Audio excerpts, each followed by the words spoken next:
How do you deal with that as a family? Well, we don't, in many respects, need to deal with it. The room did not erupt when Princess Anne spoke. It froze. William stared at the table, as if the wood itself had shifted beneath him, while Camilla's face lost every trace of confidence. For years, one final secret had been locked behind family loyalty, palace discipline, and Charles's own silence. But Anne had reached the end of silence, and what she revealed changed the emotional balance of the monarchy in a single breath. Before we go deeper into what this really means for the royal family, make sure to subscribe so you don't miss a single update.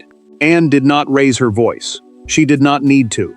The princess revealed the secret through a documented account attached to a sealed confession, a private written statement Charles had prepared for the family if silence ever became more dangerous than truth. The crown, meaning the monarchy as an institution and the duty carried by those born into it, suddenly felt less like a symbol and more like a burden pressing down on every person at that table. William sat motionless as Anne placed the letter in front of him. The prince had faced cameras, crises, grief, and public storms. But this was different. This came from his father's own hand. Charles had named him as the only person he fully trusted to protect the monarchy's future, and the king had written it with the cold finality of a man who feared his family was drifting toward another private war. Camilla did not speak at first. The queen consort looked at Anne, then at the letter, then at William, as if each glance made the truth sharper. Charles had not shared this secret with her first. He had hidden it from the woman closest to him, and in that silence was a humiliation no title could soften. The trusted place she thought she held had suddenly been measured, questioned, and limited. The closed family meeting at Windsor was meant to stay controlled. Windsor, one of the monarchy's most important royal residences, was supposed to offer privacy when the family faced matters too sensitive for public view. No wider staff entered. No advisors hovered. Only Anne, William, Camilla, and Charles's most trusted private secretary remained inside, and that made the moment impossible to escape. There was no audience to perform for. There was only truth. Anne explained that Charles had written the confession after a private crisis inside the family. The king had asked her to release it only if the monarchy reached a breaking point, and Anne now believed that point had arrived. Then she read the line that cut deepest. Charles feared the crown could survive scandal, grief, and illness, but it could not survive another internal war. William finally looked up. Camilla's expression tightened. Anne closed the account but did not explain the crisis that had forced Charles to write those words. That silence became the next shock, because before the princess could reveal why the king had left such a warning behind, everyone in that room had to face what they were about to lose. It was never just a letter. It was a mirror. For Anne, it carried the burden of loyalty. For William, it carried the weight of inheritance. For Camilla, it carried the sting of exclusion. And for Charles, though absent from the room, it carried the sound of a man who had finally understood how fragile his house had become. One secret had exposed them all. Anne held the documented account with both hands, but the paper did not tremble. That mattered because Charles had not chosen the princess by accident. He had trusted her discipline, her restraint, and her refusal to bend when the room grew emotional. A confession, in this private royal sense, meant a written statement of truth prepared for family eyes, not a public admission for the world. The king had left it with Anne because he knew she would not soften it for comfort. William felt the blow before anyone spoke his name again. The prince had been trained for duty, but this was not duty alone. This was inheritance, meaning the future responsibility passed from one monarch to the next, and it placed him at the center of his father's deepest fear. Charles had not only seen him as the heir, he had seen him as the person who might one day have to hold the family together after everyone else failed. Camilla stayed still, but the silence around her changed shape.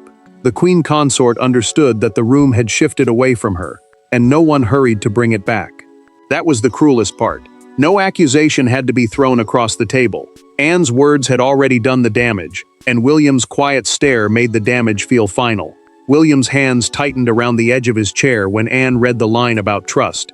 The future king had spent years standing tall beside his father, accepting distance as part of royal life, never asking for approval like a son begging to be seen. Now Charles had given that approval from behind a sealed page, and the prince had to carry both the comfort and the wound.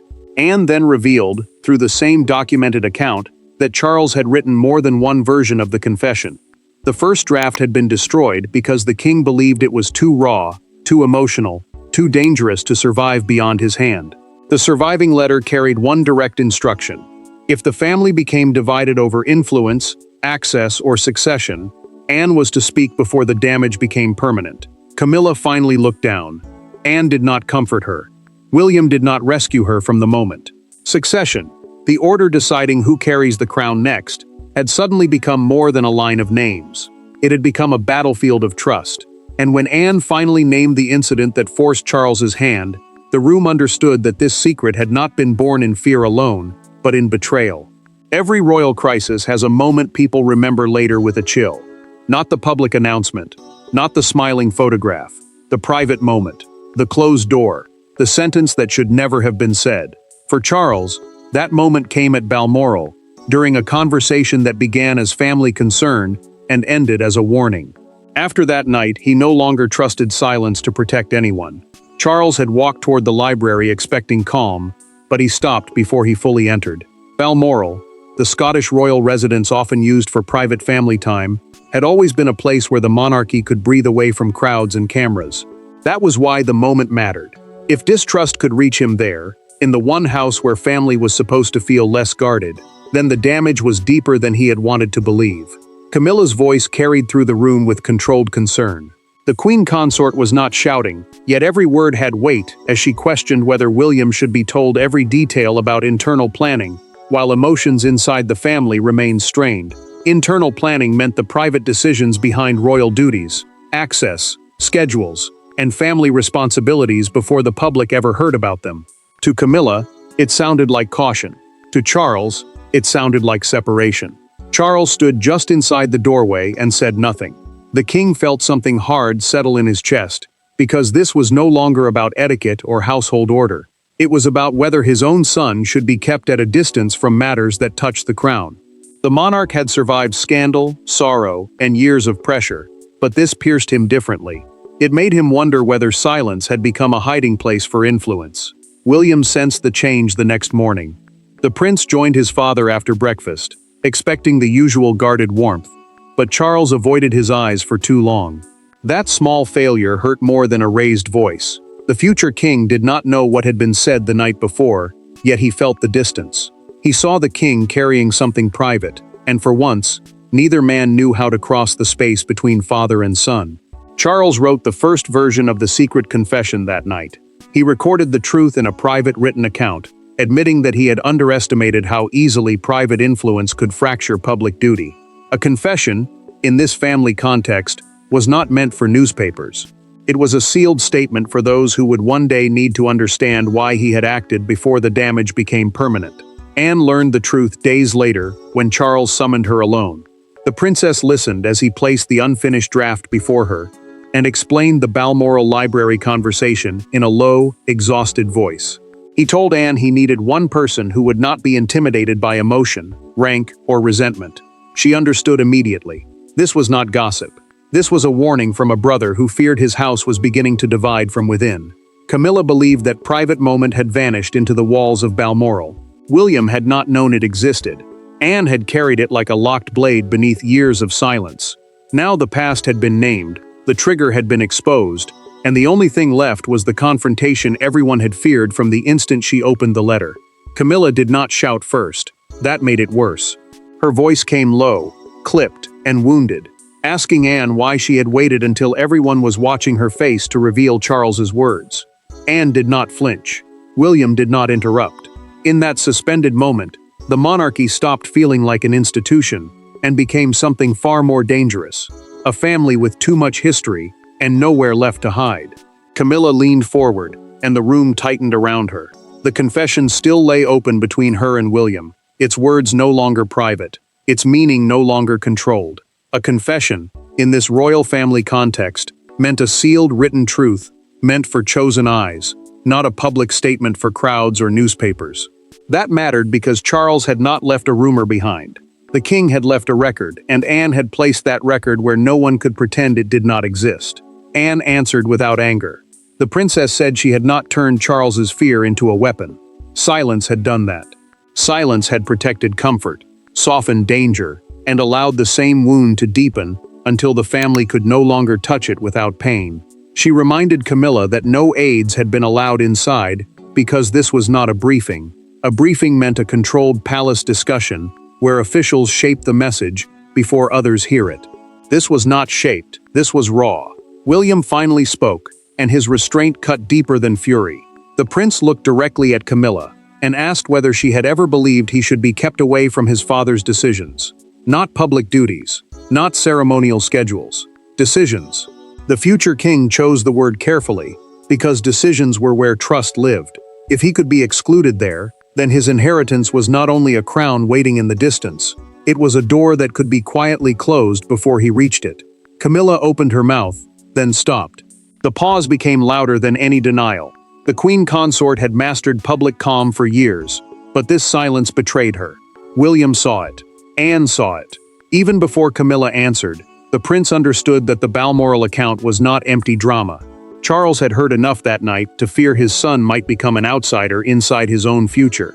Anne then revealed the final instruction through the documented account Charles had left in her care. If William was ever made to feel like an outsider inside his own inheritance, she was to stand with him publicly and privately. Inheritance here meant more than property or title. It meant the duty, access, and authority passed from one monarch to the next. Charles had not simply defended his son's position. The king had drawn a line around it. Camilla sat back as if the line had moved through the room and left her on the other side. Anne did not soften it. William pushed back his chair, the sound sharp enough to end the argument without ending the damage. He looked from the princess to the queen consort and asked who, from that moment forward, truly held the authority to protect the crown. That question shifted the story from emotion to power, and the answer would prove even more devastating than the confession itself. Power in the monarchy rarely announces itself with raised voices. It moves through signatures, sealed envelopes, private permissions, and the people trusted to carry them out.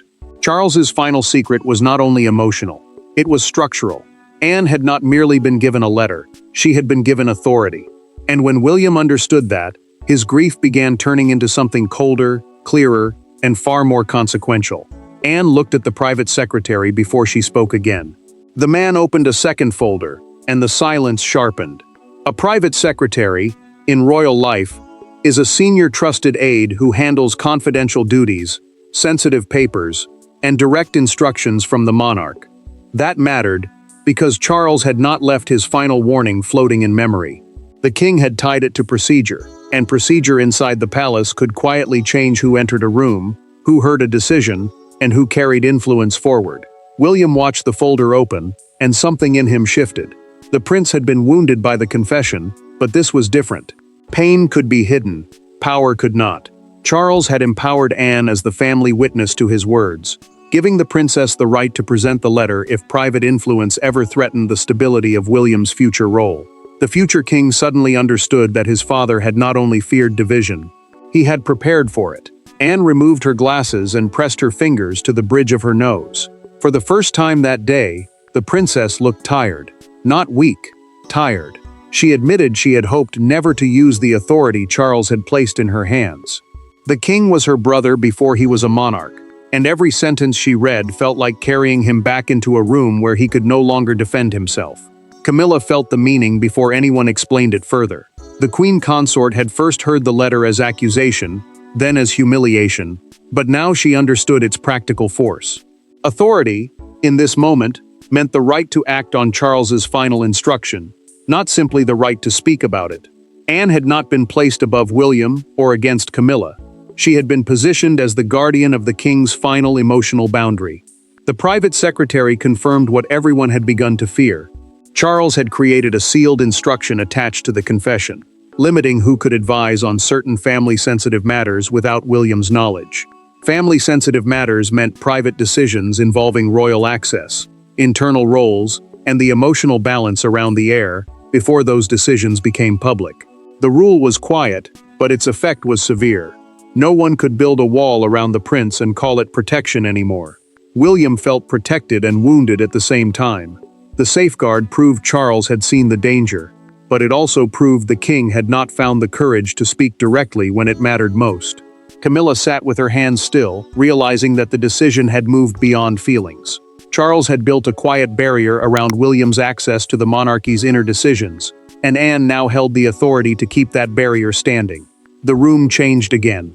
Not loudly, not dramatically, but permanently. The letter had been read, the authority had been confirmed, and now the palace had to absorb the first tremor of a decision that could not be undone. The first consequence was not a headline, it was a door closing.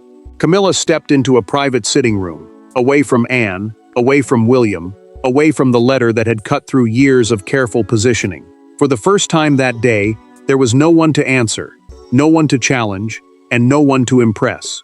There was only the sound of her own breath and the knowledge that Charles had doubted her influence. Camilla sat alone and removed her gloves slowly. The queen consort placed them on the arm of a chair as if she were setting down a role she no longer knew how to play. Windsor, the royal residence where the family often handled private matters away from public pressure, had become the place where her certainty broke. That mattered because the blow had not come from an enemy outside the gates. It had come from Charles, through Anne, in front of William. Anne remained in the meeting room with the prince and the private secretary. The confession still lay on the table, and no one rushed to close it. A private secretary, in this setting, meant the trusted aide responsible for handling the monarch's most sensitive instructions. His presence mattered because the shift was no longer only emotional. It had entered the quiet machinery of the palace, where one note, one instruction, one changed route of access could reshape everything. William stood near the chair he had pushed back, struggling to control what rose inside him. The future king felt protected and betrayed at once. Charles had built a safeguard around him, yet that same safeguard proved the king had feared division inside his own household more deeply than he had ever admitted. The prince wanted gratitude to come first. Instead, anger arrived with grief beside it. Anne watched him carefully. The princess told William, through the documented account Charles had left in her care, that the confession had never been written to punish Camilla. The king's purpose had been sharper and sadder. He wanted to prevent any one person from standing between the heir and the truth. The heir, meaning the person next in line to carry the crown, could not be protected by being kept uninformed. Charles had understood that too late, and Anne had been forced to say it aloud. The private secretary warned them quietly that the revised access rules would be noticed. Certain family discussions would now be routed through William and Anne before reaching any wider circle. Staff would sense it. Schedules would reveal it.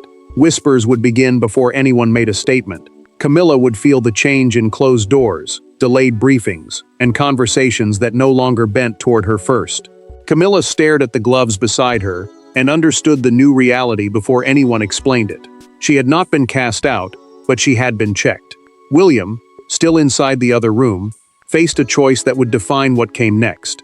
He could confront her as a rival, or meet her as someone equally wounded by Charles's final judgment. And before the palace could turn this into procedure, William made a choice that stripped away every title in the room. The most powerful moment came without witnesses. No secretary, no Anne, no palace machinery, just William and Camilla, in a room where every polished surface seemed to reflect what neither wanted to say. He did not arrive to accuse her. She did not rise to defend herself. For the first time since Anne opened the letter, the story stopped being about control and became about pain. William entered the small Windsor sitting room with his voice already measured. The prince had asked for this meeting himself, and that mattered because he had deliberately removed every institutional buffer between them. An institutional buffer means the aides, secretaries, and formal procedures that usually protect royal figures from direct emotional confrontation. He wanted none of that. He wanted no folder on the table, no witness by the wall, no careful palace language standing between two wounded people. Camilla looked at him and did not reach for authority. The queen consort remained seated, as if rising too quickly would turn the moment into a defense. The letter was absent from the room, and that absence carried its own message. William had not come to argue evidence. He had come to speak about responsibility, and responsibility in this family meant more than blame. It meant owning what silence had allowed to grow. William told Camilla that what hurt most was not her influence.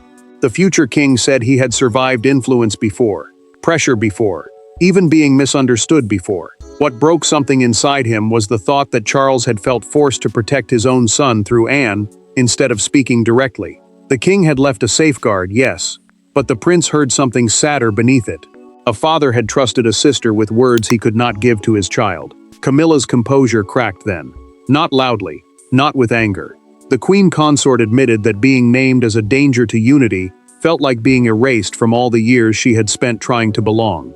Unity, in this royal sense, meant the private family trust needed to keep public duty from collapsing under personal bitterness. She said she had wanted to protect Charles from conflict, but William heard the deeper truth. Protection had slowly become control.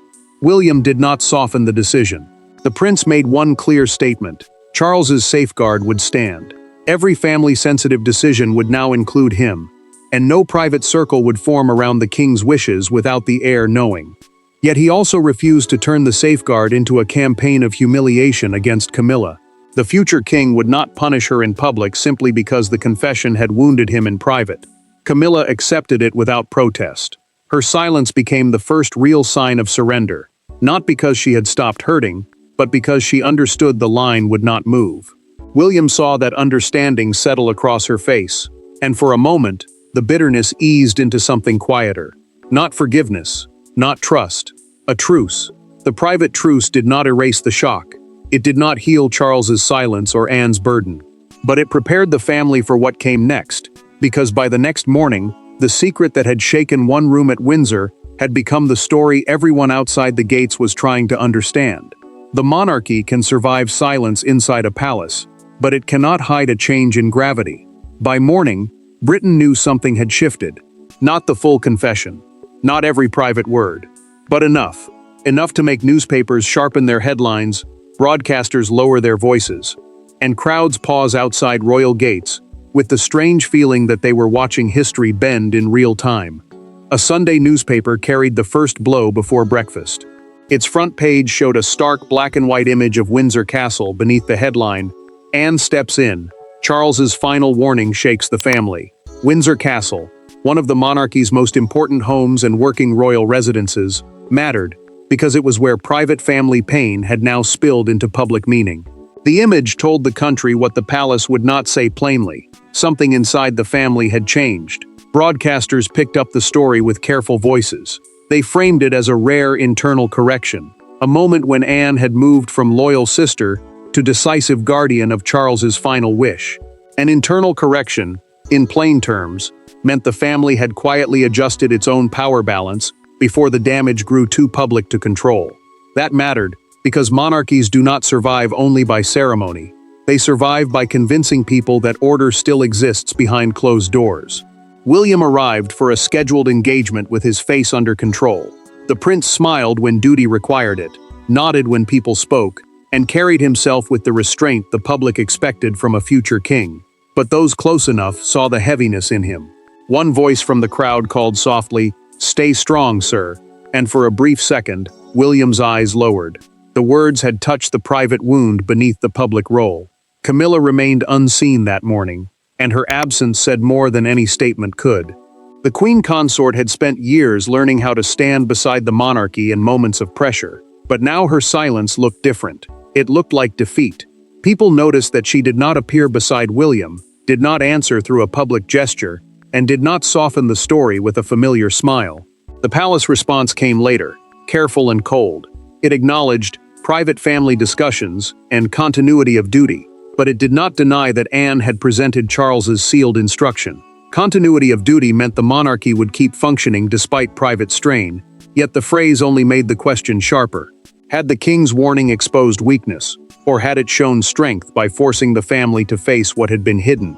Anne did not step back from the storm. William did not collapse under it. Camilla did not escape its meaning.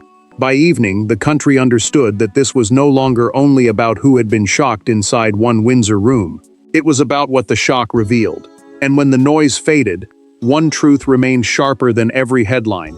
Charles's final secret had not broken the monarchy. It had exposed what needed to be repaired.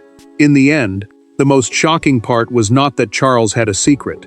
It was that he had trusted Anne to reveal it, when the family could no longer protect itself from silence. William was left wounded, but steadier. Camilla was left diminished, but not destroyed. Anne was left carrying the cost of truth, and the monarchy was left with a verdict it could not escape. William held the letter for the last time, and his hands no longer tightened around it.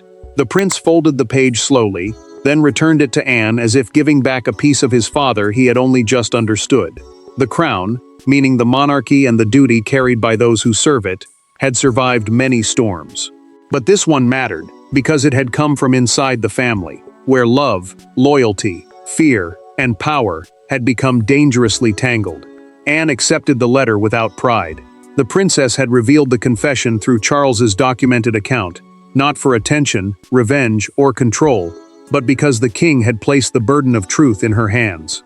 That burden mattered because he had seen something no one wanted to admit. William could not protect the future if he was made to feel isolated inside his own family.